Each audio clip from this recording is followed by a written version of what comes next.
Shalom saudara, saya hendak menjawab banyaknya DM yang masuk yang bertanya mengenai bagaimana caranya mematahkan kutuk perkataan. Sebelum kita membahas lebih dalam, ayo kita doa sama-sama.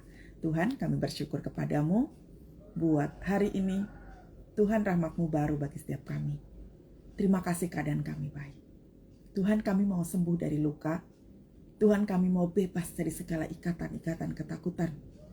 Bahkan dari setiap perkataan orang yang mengikat hidup kami sehingga kami khawatir akan masa depan kami.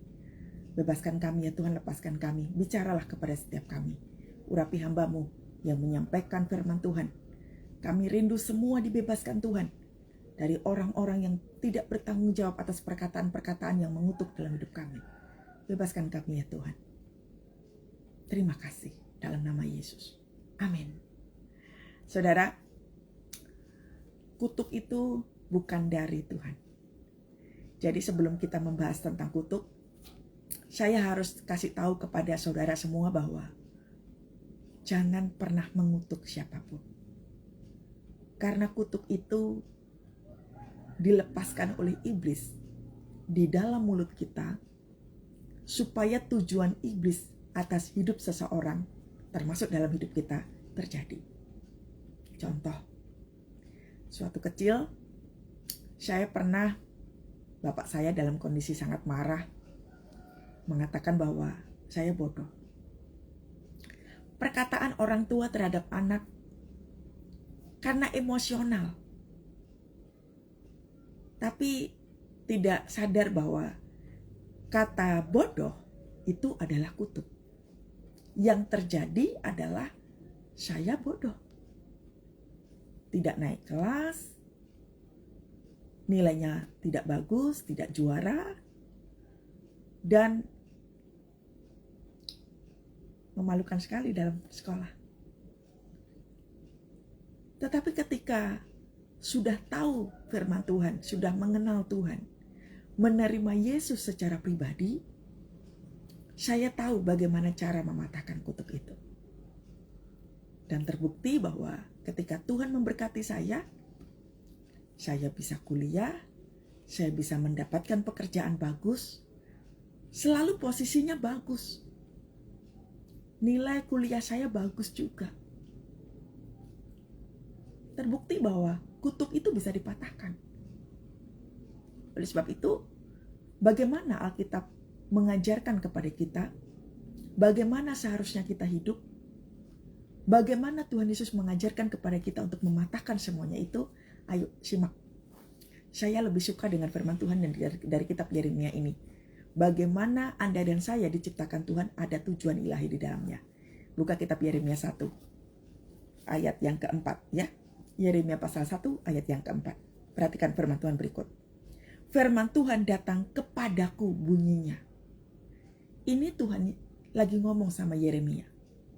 Sebutin nama kamu. Saya akan sebutin nama saya. Firman Tuhan datang kepada Kathy.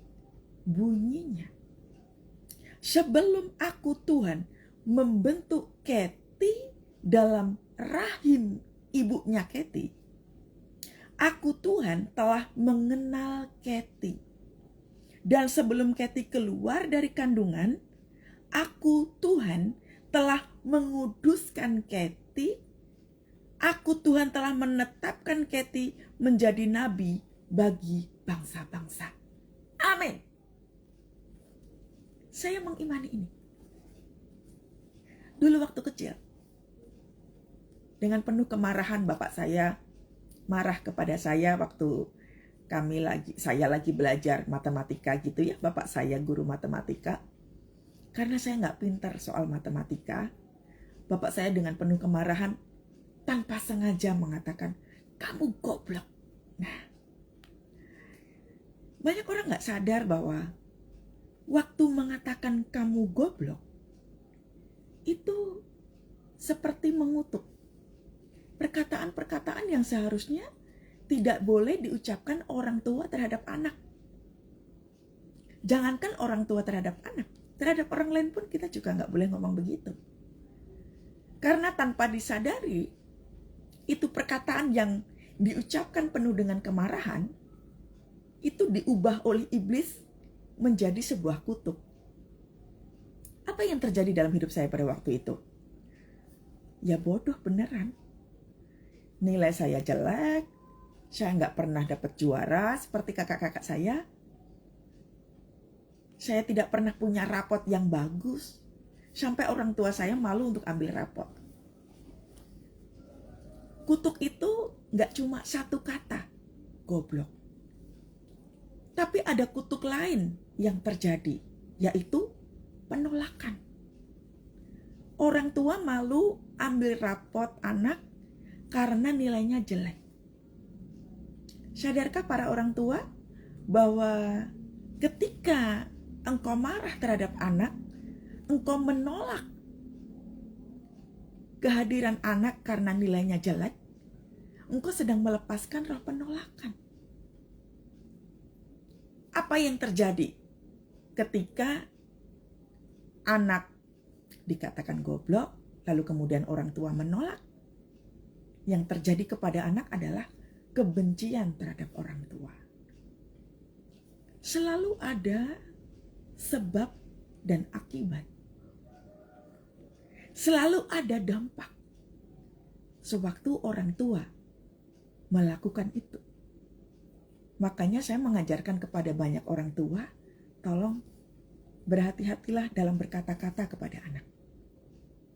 Agar supaya perkataan kemarahanmu itu tidak mengakibatkan dampak yang luar biasa terhadap anak. Saya cukup lama untuk bisa mengampuni orang tua saya, khususnya bapak saya.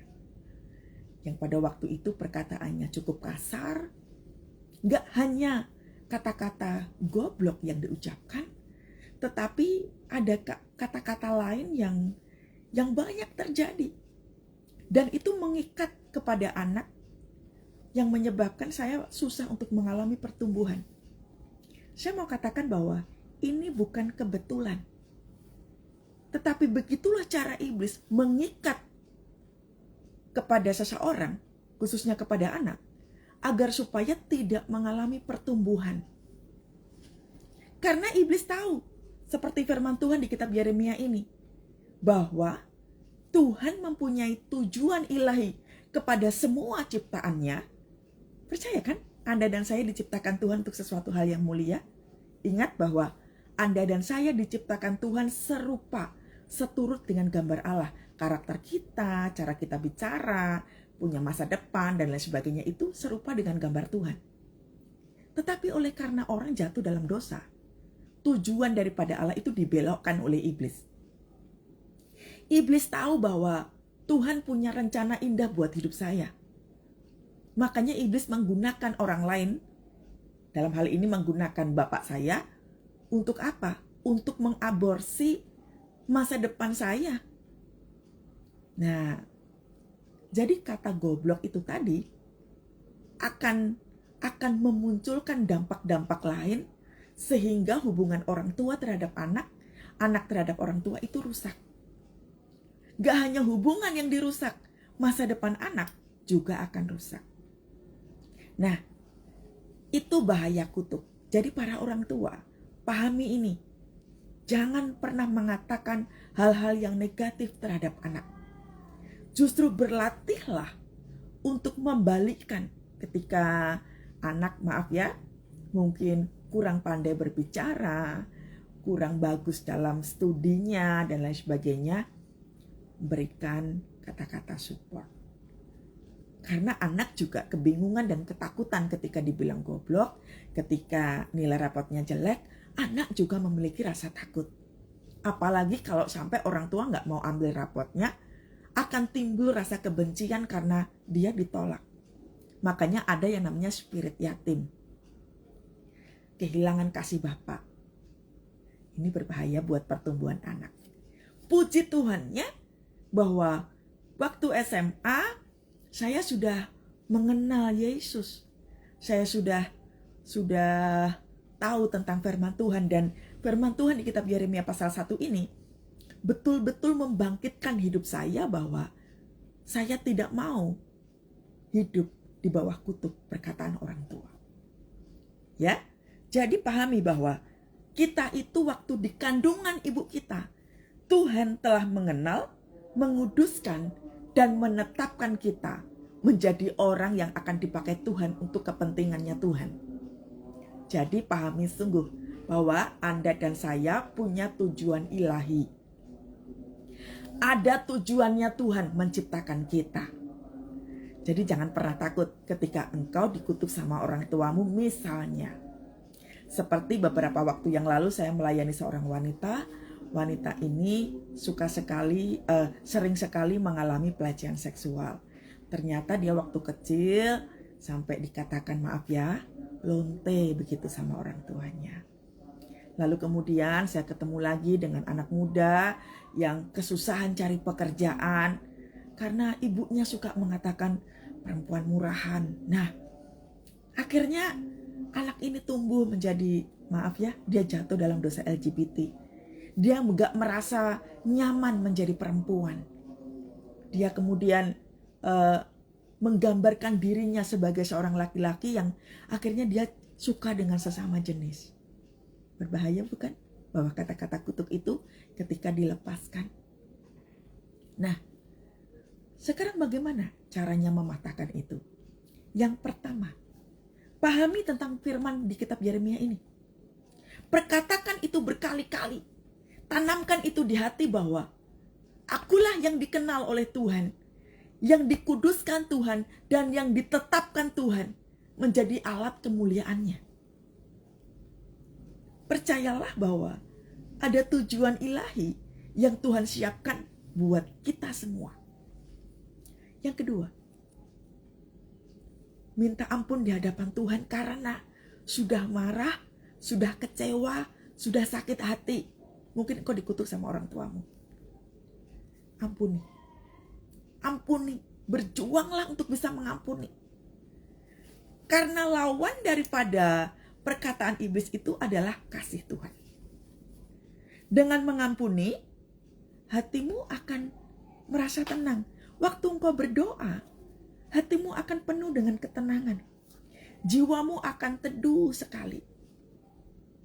Dan kasih Tuhan yang kita lepaskan buat orang-orang yang menyakiti hati kita, khususnya untuk mereka yang mengutuk kita, itu bisa mematahkan kutuk itu. Terbukti bahwa saya pada waktu kenal Tuhan Yesus, saya menerima Yesus sebagai juru selamat. Kemudian saya belajar firman Tuhan dan saya melayani Tuhan. Semua kutuk perkataan orang tua saya patahkan. Karena saya berdasarkan firman Tuhan ini. Kalau Tuhan bisa bicara kepada Yeremia, Tuhan juga bisa bicara kepada saya. Saya punya pekerjaan selalu bagus. Saya bisa kuliah. Puji Tuhan, Tuhan memberkati kakak-kakak saya yang mereka bisa biayai saya sekolah. Saya mendapatkan nilai yang bagus. Saya mendapatkan pekerjaan yang selalu bagus posisinya. Dan puji Tuhan, sekarang Tuhan tempatkan saya sebagai seorang hamba Tuhan. Bukankah perkataan-perkataan iblis yang pernah dikatakan melalui perkataan bapak saya bodoh, saya tidak berguna, saya nggak punya masa depan. Itu semua dihancurkan. Melalui apa? Kuasa darah Yesus. Ini loh dasarnya firman Tuhan. Saya paham bahwa hatimu pahit, hatimu sakit waktu engkau dikatain begitu oleh orang tuamu. Saya paham, saya dulu juga begitu. Tetapi saya harus tahu bahwa yang pertama, orang tua tetap orang tua. Mereka adalah pemberian Tuhan. Tanpa mereka kita nggak ada di dunia ini loh.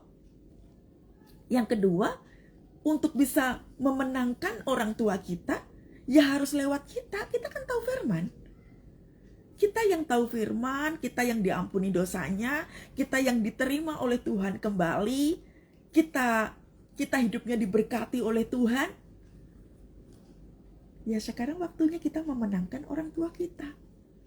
Anggap aja mereka sedang buta dan tuli tentang kebenaran. Kan kita yang tahu firman itu. Kita tahu bagaimana mengasihi. Powerful sekali loh waktu kita mau dan berani untuk mengasihi orang tua kita. Cukup lama memang saya bisa mengampuni bapak saya. Saya mengampuni ibu saya. Cukup lama.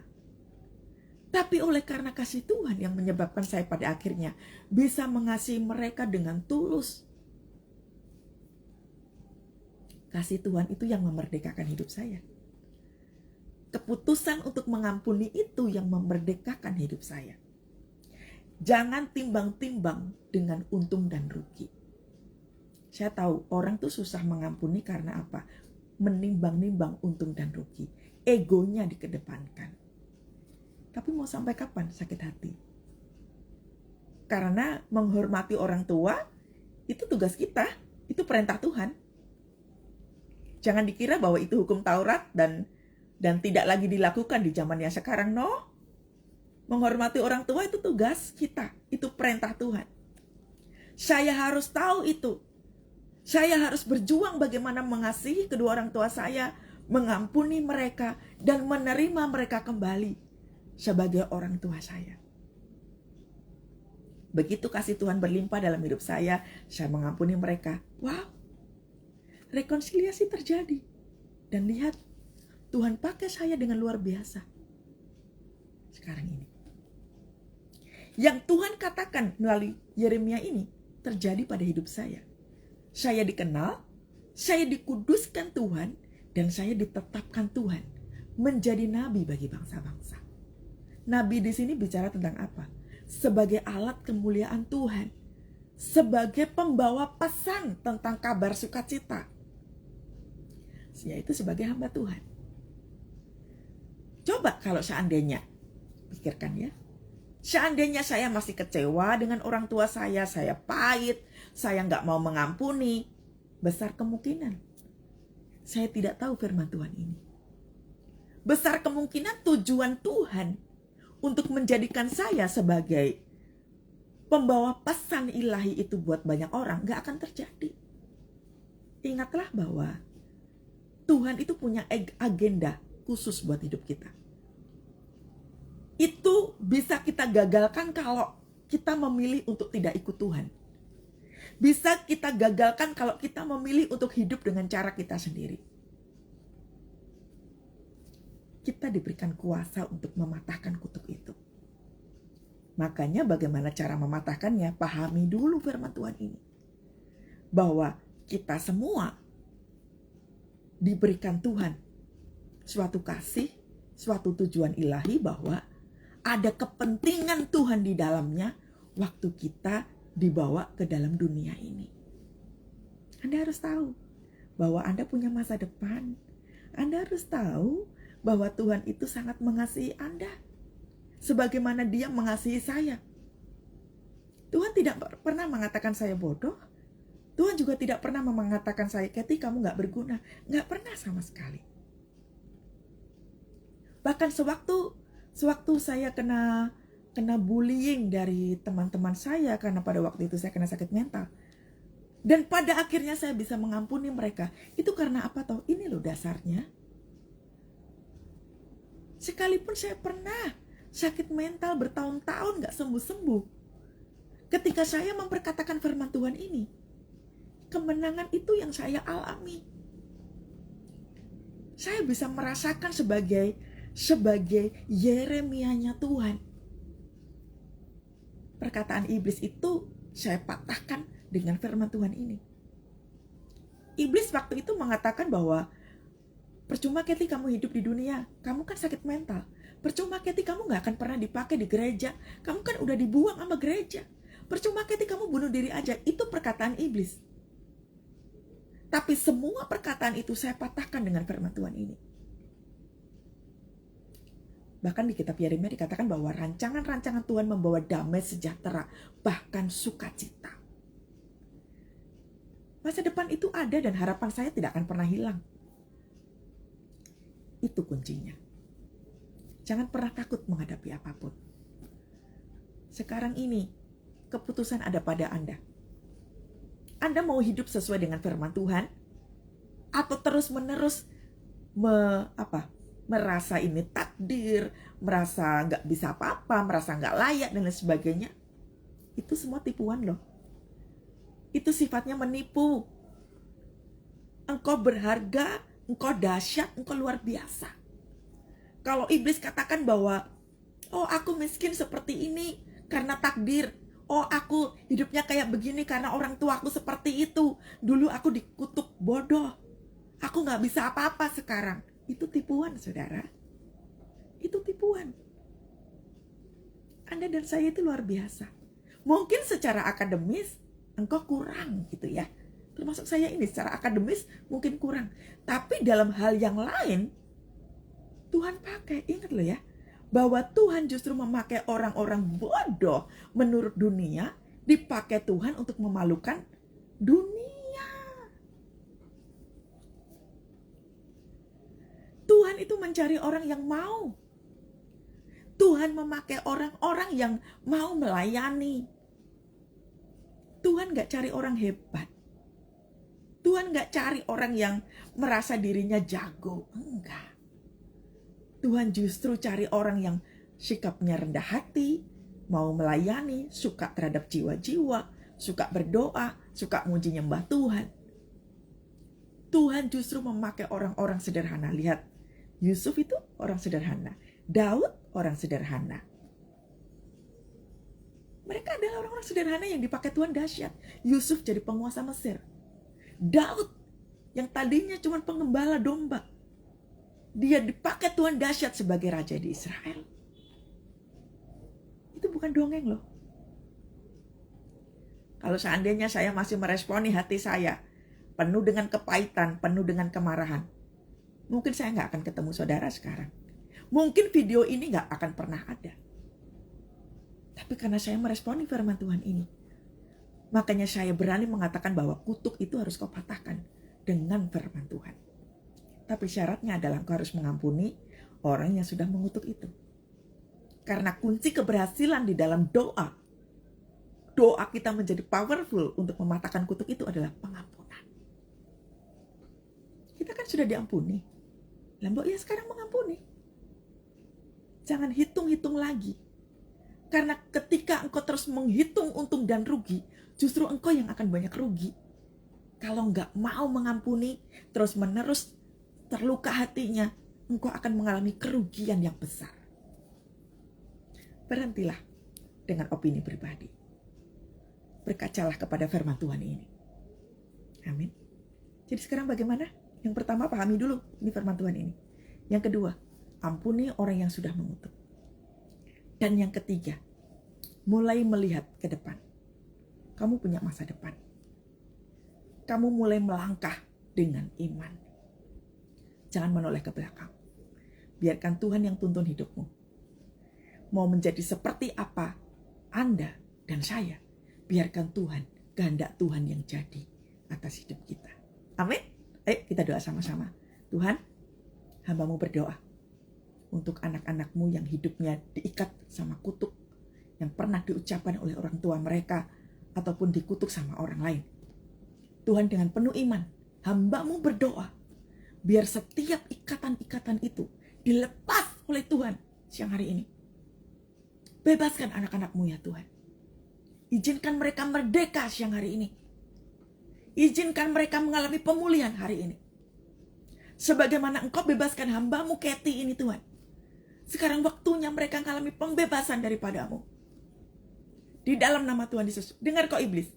Engkau gak punya kuasa apapun untuk mengintimidasi anak-anak Tuhan. Mereka adalah Yeremia-nya Tuhan. Mereka akan dipakai Tuhan dahsyat.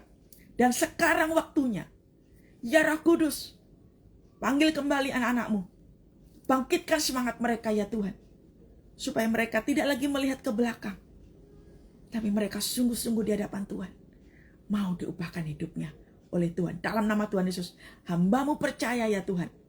Mereka yang nonton di YouTube ini, mereka akan mengalami pemulihan yang dahsyat daripada-Mu.